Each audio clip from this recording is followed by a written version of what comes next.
بسم الله الرحمن الرحیم. امروز ما شما میخوانیم ریسایکل بین. چی را میخوانیم؟ ریسایکل بین.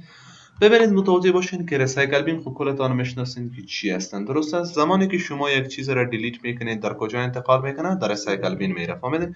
فرض مثال ما میریم در مای کامپیوتر پیکچرز از اینجا یگان چیز را میگیریم در روی صفحه میبریم. درست است؟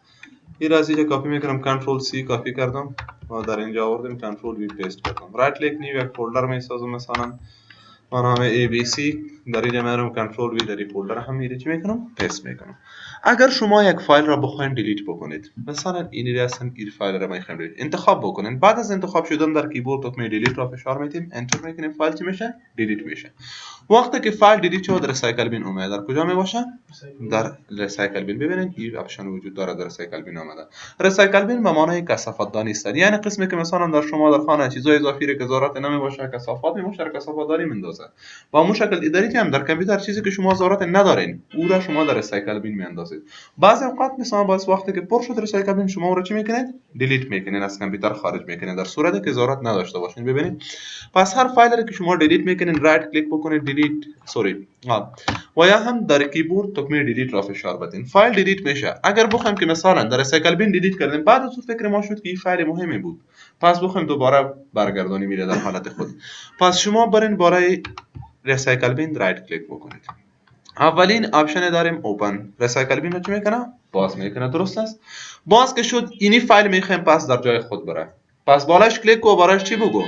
ریستور this item. همی بخش میره. اگر هر دویش ایره بخوایم او را، پس کنترل را بگیرین، او را هم کلیک کنید، ایره هم در یک وقت هر دویش سلکت بکنید. وقتی که هر دوی سلکت شد ریستور the selected items ایره کلیک بکنید، ببینید که هر دو فایل در جای خودش آمده نآمده؟ دوباره آمده. و اگر ما بخوایم مثلا بازی دو دانه را گرفتم دیلیت کردم، میخوایم که ریسایکل بین را خالی بسازیم، پس empty در ریسایکل بین در اینجا ایره کلیک بکنید و یا ریستور آل آیتمز ایره که کلیک کردین، پس کل موجوداتی که در ریسایکل بین باشه کلش خارج میشه، پس در جای خودش میره. و اگر empty در ریسایکل بین را کلیک بکنیم، ریسایکل بین چی میشه؟ خالی میشه. پس ما در اینجا رایت کلیک میکنیم empty ریسایکل بین، در اینجا هم empty ریسایکل بین وجود داره که ریسایکل بین را چی کنه؟ خالی کنه.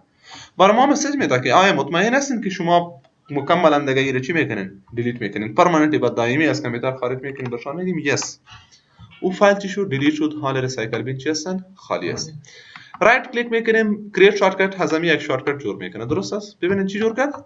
یک شارتکت برایش جور کرد.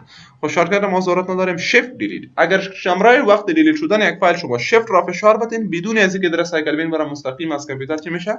خارج میشه، از بین رفت.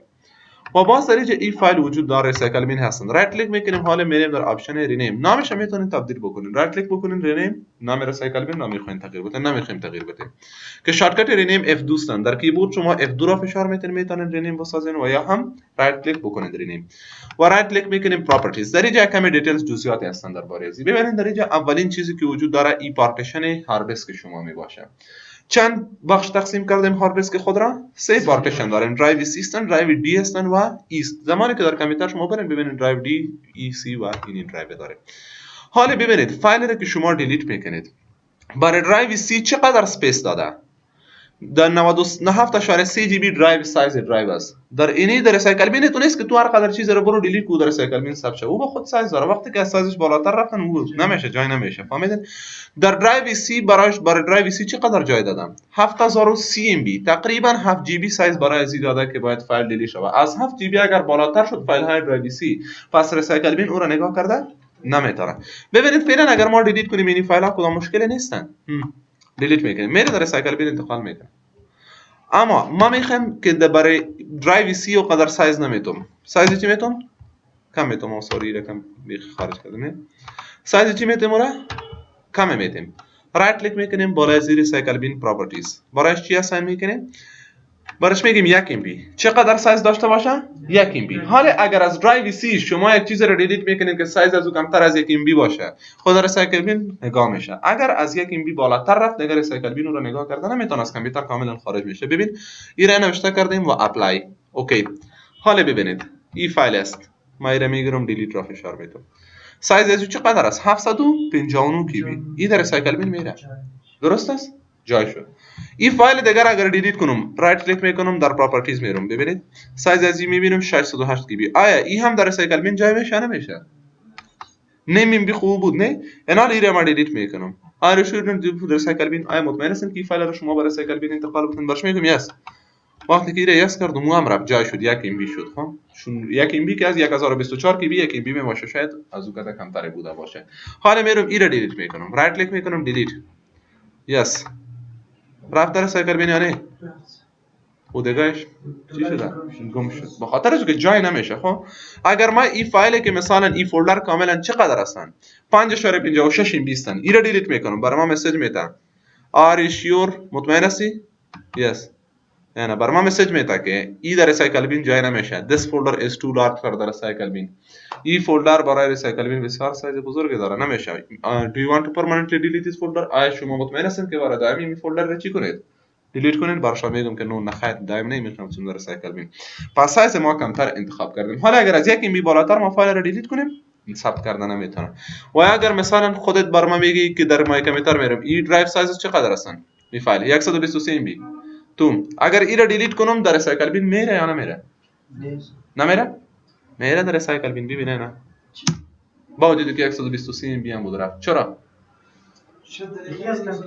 نه از کامپیوتر نشده خارج فایل مهمه ما بدوره چرا ما از کامپیوتر خارج کنم ببین در ریسایکل وجود داره آمد چرا با خاطر از که ما درایو سی رو قدر سایز لازم درایو دی را نه فهمیدین از درایو دی چقدر از سایزش رایت کلیک میکنیم در پراپرتیز میبینیم دیسک سی 1 ام بی از ای بودو ای 12394 یعنی 12 جی بی جای میش داره بر درایو ای اگر درایو ای رو ما به قدرش دیلیت بکنیم کدام فرقی نمیکنه و این دسکتاپ داکومنت این موضوعات مربوط به درایو سی هستن اگر از اینجا دیلیت کنیم باز نگاه کردن نمیتونه پس دوباره ما میرم ای رو انتخاب میکنم لوکال دیسک هم قدر درست است خب اوکی میکنیم حالا میریم در اینجا در ریسایکل بین این فایل را پس رایت کلیک میکنم ریستور میکنم ریستور که کردم حالا فایل ما دوباره برگشت در درایو ای در اینجا وجود داره ببینید پس آمده باز هم در این قسمت آپشن داریم در اینجا با نام چی هستن ABC اگر رایت کلیک بکنم در پراپرتیز ما برم درست است آپشن داریم کستومایز ماکسیمایز ببینید این آپشن چی هستن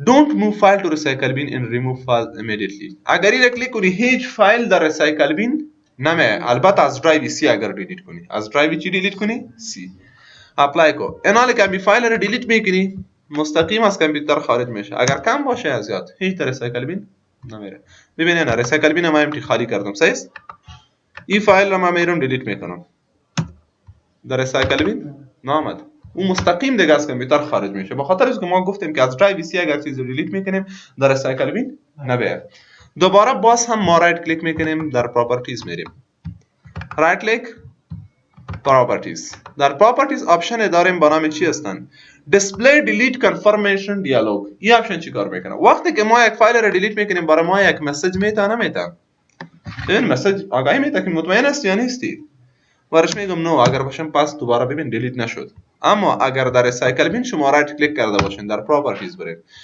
display delete confirmation dialog این آپشن رو شما ان چک بکنید یا غیر فعال بکنید اپلای بکنید و اوکی حالا که می دیلیت فشار میدی رفت دیگه نه بدون کدام مسیج نه در ریسایکل بین دایرکت مستقیما از کامپیوتر چی میشه خارج میشه اینا میگیریم اینا پرس میکنیم دیلیت شد که این سیتینگ بود که ما در پراپرتیز برای کدام بخش دور کرده بودیم درایو سی بود خب پس دوباره درایو دی را همچنان میتونید سیتینگ جور کنید درایو ای را همچنان پس ما درایو سی را انتخاب میکنم کاستوم سایز پس دوباره مثلا 7030 ام بی برای این سایز میتونم و دیسپلی دیلیت کنفرمیشن دیالوگ اینا فعال میکنم به خاطر اینکه فایل دیلیت میکنم بر ما مسیج بده دایرکت مستقیما نشه دیلیت اپلای میکنم و اوکی و اگر ما بیایم در اینجا را شیفت پرس بکنیم اگر میخوایم که در ریسایکل بین نره پس در وقت دیلیت شدن شیفت را دیلیت کنین انتر بکنید فایل چی میشه دیلیت میشه و اینترنت فعال شدن در سر ما ادامه میدیم درست استاد اگه شیفت دیلیت کردی پس ریکوری کنی پیدا میشه توسط دیتا